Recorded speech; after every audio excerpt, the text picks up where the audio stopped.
In this lecture, we are going to work on completing our payment. So this is the demo. Here I am having this pay button. As soon as I click on this, you can see in this way my Razor Pay has to be opened. And here I will be having the amount.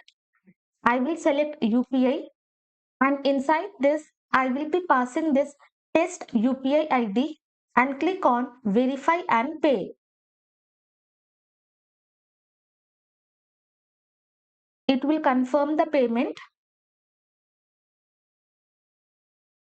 And after that, our payment will be successful.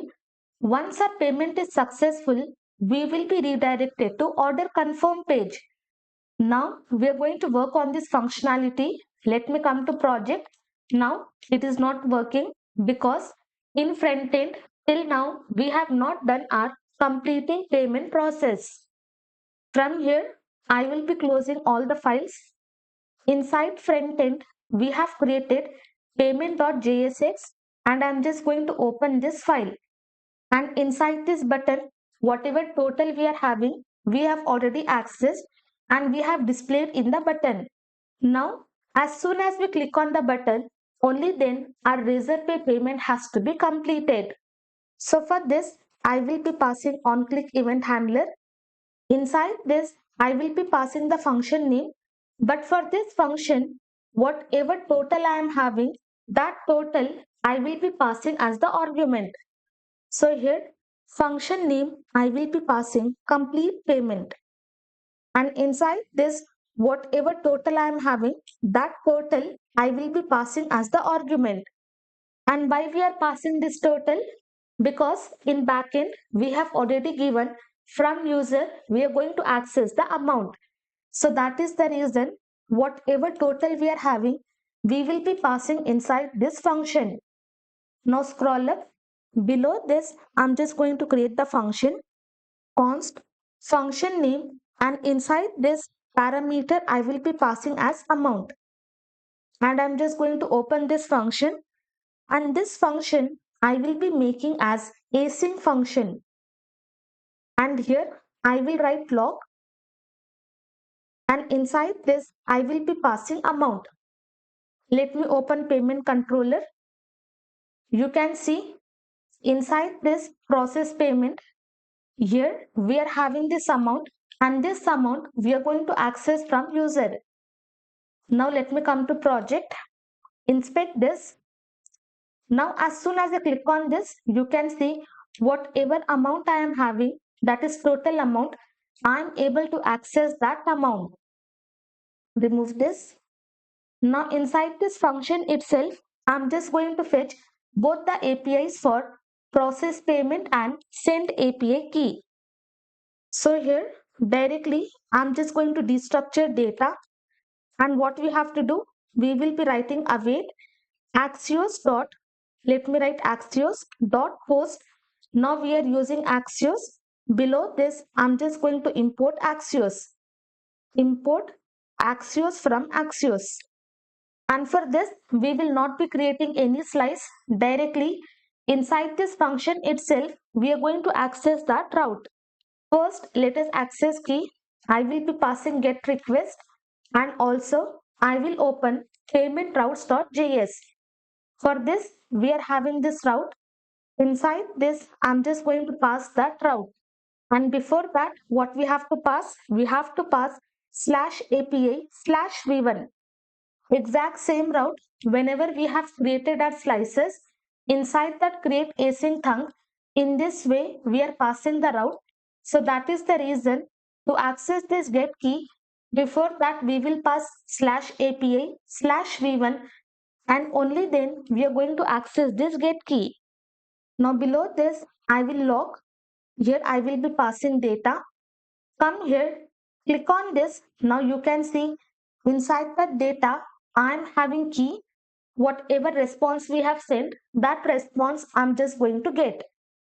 But inside this function itself, I have to access both the routes. So here, for this data, I will change the name and I will give the new name as key data.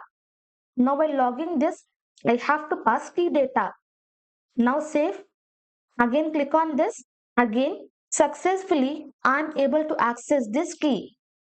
Now directly I'm just going to destructure key const key. From where I have to destructure?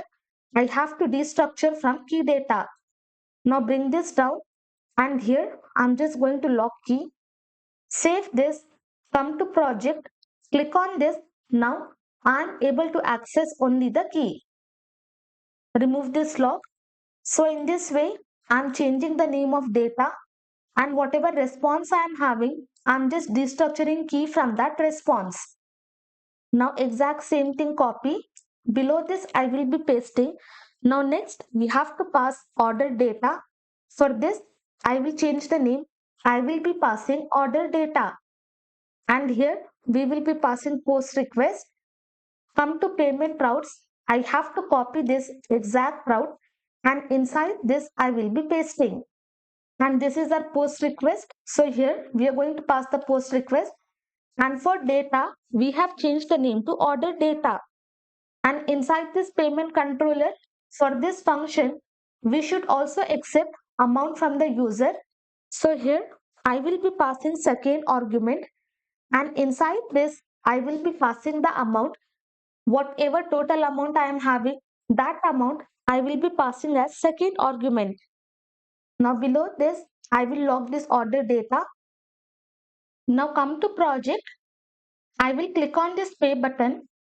As soon as I click, you can see whatever response we have sent, I am able to access that response and success is through and I am having this order and inside this I am having the amount 212400 because we have multiplied with 100. So that is the reason we will have this result. Now from that API, I am just going to destructure order. I will come here.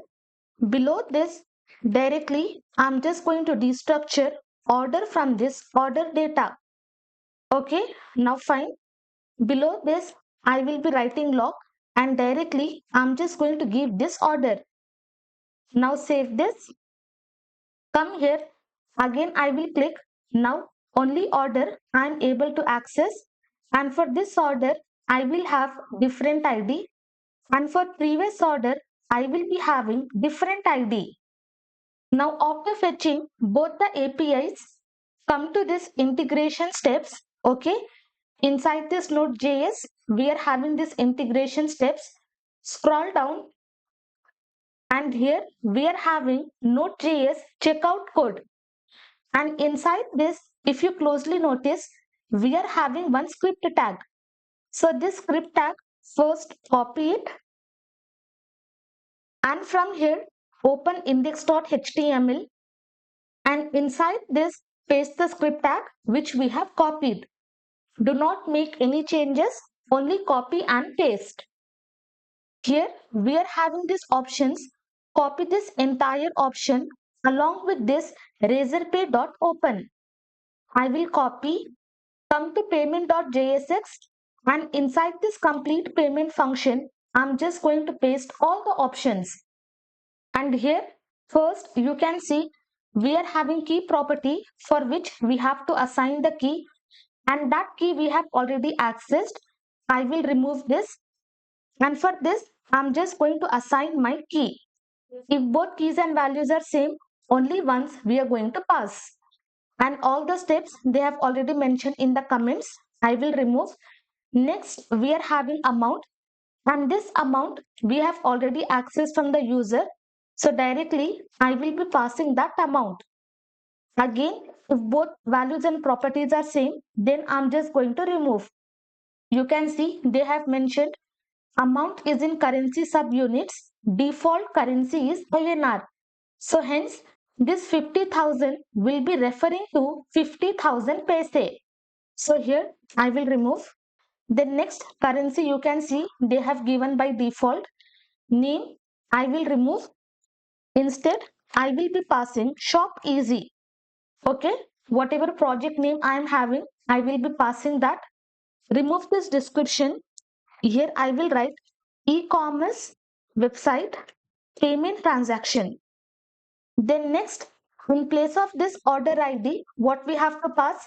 Inside this order, let me come to project, and inside this order, you can see we are having this ID property. So from order, we are going to access this ID. So for this order, remove this, and here I will write order. From there, I'm just going to access this ID. So in this way, I will be passing. And once our payment is successful, we have to pass callback URL. Remove this. Instead, what I will be passing, I will pass /API /v1, and then I'm just going to pass payment verification, because once the payment is done, we should also verify the payment. So here I should be redirected to this route. But as of now, we have not defined the route. But once our payment is successful, we will be passing callback URL. But later on, instead of passing callback URL, we will be using handler function. But as of now, we are passing callback URL. Next, inside this prefill, we have to pass username who has made this order. For that, we are just going to access the user. Here, we are having this payment function. Below this, I will write const. I'm just going to access user from user state. I will use this use selector hook, and from there I will pass this state.user. So from user state, I will access complete user. Now here, in place of this, I will pass user.name, whichever user is logged in, and whichever user is making the payment, that username we are going to pass. And here we will be passing user.email. And inside this, we have to pass user mobile number, and that is present inside our shipping details. So now I'm just going to access shipping details, copy.